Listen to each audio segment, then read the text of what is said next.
Let's talk about the ideal week and how it can help you set yourself up for success with your fitness goals. When we talk about the ideal week, it is that ideal. It should not be unrealistic, but it's like if I look at my whole week, what are the blocks of time do I have and how am I going to spend those blocks of time? So when it comes to fitness, it's the same thing I use when I'm trying to figure out my ideal work from a work standpoint. I want to look at where do I need to be at what chunks of the day. Now with fitness, that's going to be where are my workouts going to be. So if I'm working a certain number of hours, certain days a week, when is the best time for me to work out? How many times during the week do I think I need to work out? How long should those workouts be? And of course, there's going to be some variations. But when we can see where work, where recovery, where fun time is, where sleep, then it's much easier.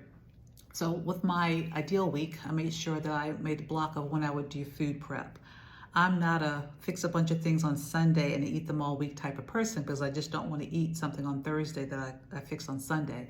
So I needed to build in some time as part of my routine where I'm doing some kind of prep for the next 1 or 2 days in my week. I also had to put in some recovery time. Like when am I going to do my stretches, for example?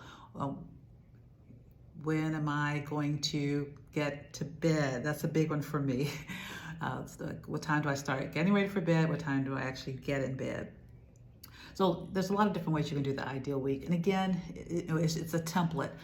And one way that I find it helps me is that sometimes I'll start to do something that's not really what I planned. I'm like, oh, I don't think I have time to go to the gym because I really want to do X, Y, Z.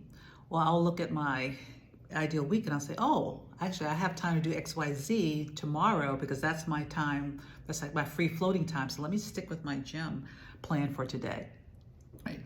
So hopefully that gives you kind of an idea of how you can use a system like the Full Focus Planner system in order to reach not just those big business goals, but then also your fitness goals. I hope this is helpful. And then in the next video, we'll talk about the weekly review. That's one of my favorite features.